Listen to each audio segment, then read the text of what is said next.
It is a 2011 Ford F150 SVT Raptor, a nice 50 cal. Pull out this little step. I'll try to put my head in there. Like the new Ford GT. What the hell are you doing here with that thing? What's up, ladies and gentlemen, and welcome to this POV review by AutoTopNL. My name is Max, and today we are here with a viewer's car. It is a 2011 Ford F150 SVT Raptor, the 6.2 liter, thank God. And today I'm going to show you around it, show you all the cool stuff on this car, and then we'll take it for a drive to check out what that's like. But before we begin, don't forget to subscribe and hit the notification bell to receive updates when we upload a new video. And you can also check us out on Instagram at AutoTopNL. Alright, so the F150 Raptor, the first Raptor ever. This is the in 2010 introduced F150 Raptor. Back then you could have it in two different versions, the 5.4 liter with 311 horsepower or the 6.2 liter V8 with 411 horsepower, and that is this one. Because Ford didn't really know whether this was going to be a success or not, they really didn't change that much on this car compared to a regular F150. Of course, at the front we've got this awesome grille with Ford written in there. It is a massive front. It is so freaking intimidating.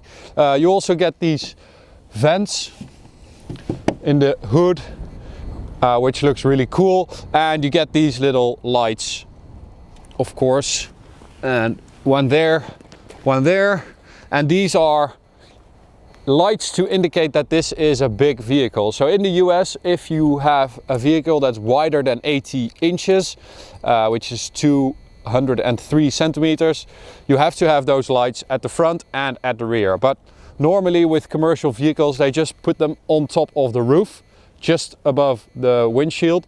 Ford decided to make something cool out of it and do it in the grille and on the side. Looks absolutely awesome. So we've got 17-inch wheels with some massive all-terrain tires, BF Goodrich. Really cool.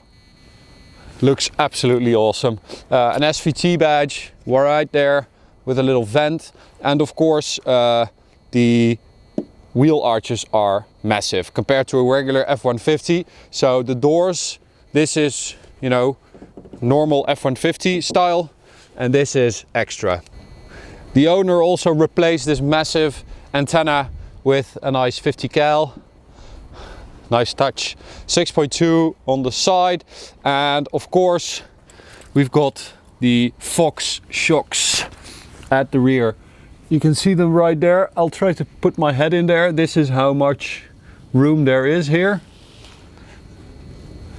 So these Fox shocks are triple bypass valve shocks. They have 12 inches of suspension travel, so you can actually jump this car, although please don't do it too much because a lot of these first Raptors snapped in half.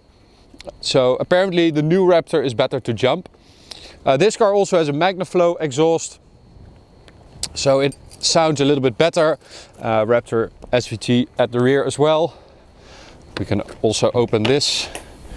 So you've got your loading bay, your bed, your truck bed, and if you want to load some stuff in here but you don't want to strain yourself too much, you can actually pull out this little step and have this handle right there, so you can go like that and look around.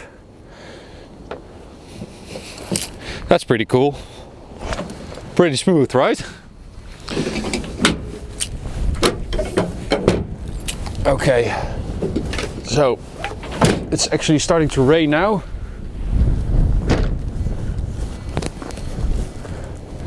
So we are going to get inside.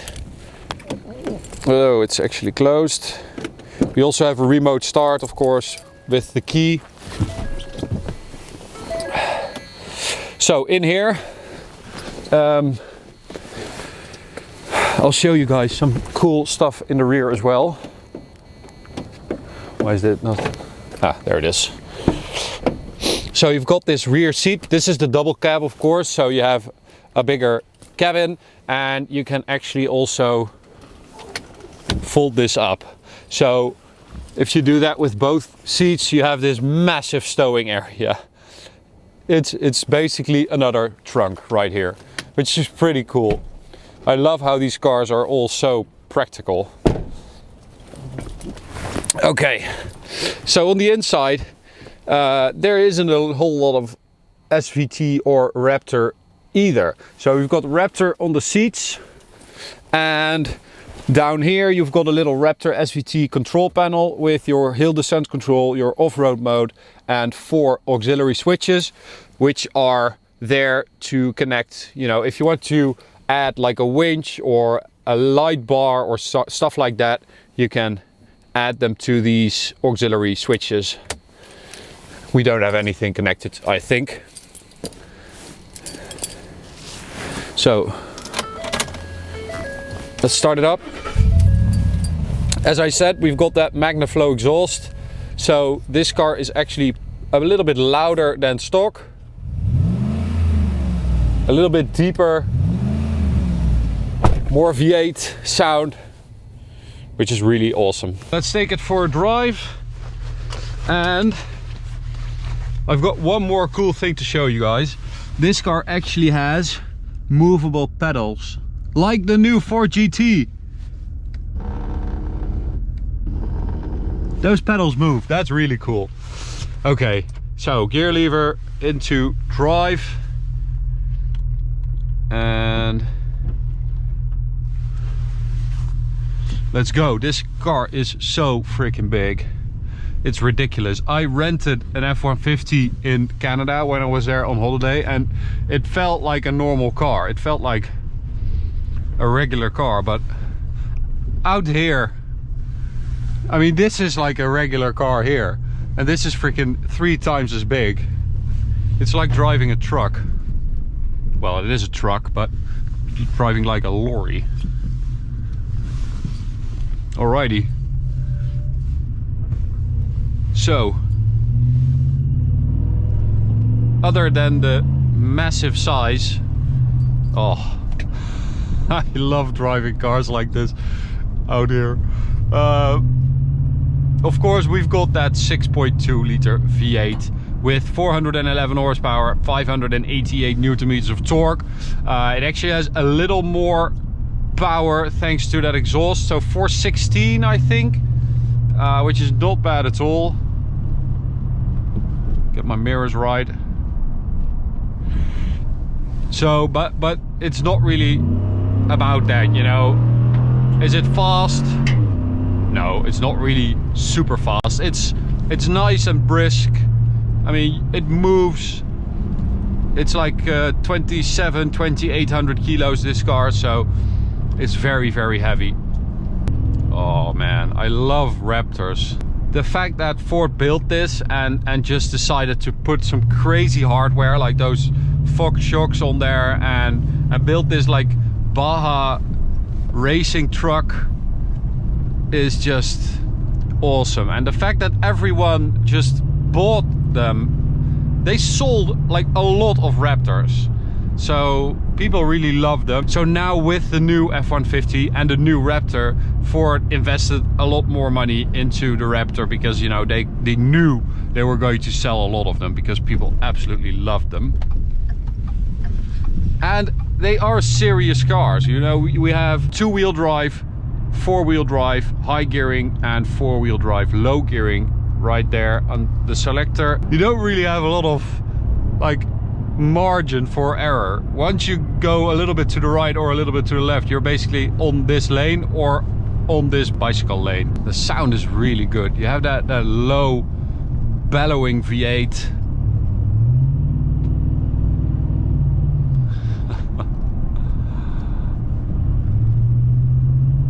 You can actually see people looking at you like, what the hell are you doing here with that thing? But driving it here, it is, yes, it's very big as I said, but it's not really intimidating because you sit up really high. So you have a good view of where everything is. You have a good view of where other people are, of course.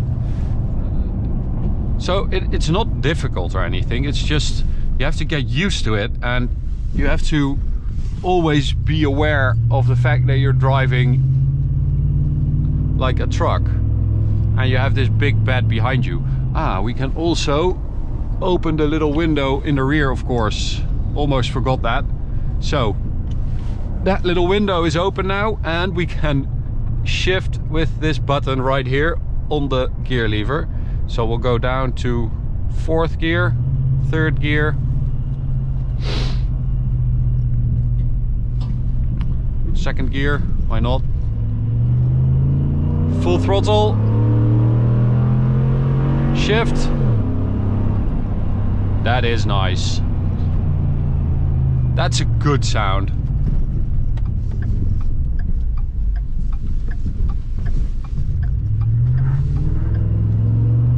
There we go. Shift. Now. Yes.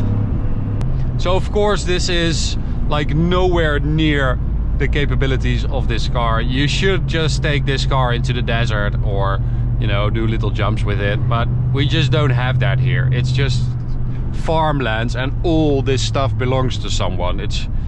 I can't really just drive in here and have some fun, or like down here, because that's someone's property. So not going to do that. I know that this is not really what this car is made for, but it's still fun to drive. And I kind of want one. As always, well, most times when you drive something big with a V8, you want it. Even though you know you shouldn't buy it. Okay guys, that's it for this review. I hope you enjoyed it. You can subscribe by clicking the big button right here. You can also check out this video or go check out this playlist. See you at the next one. Bye.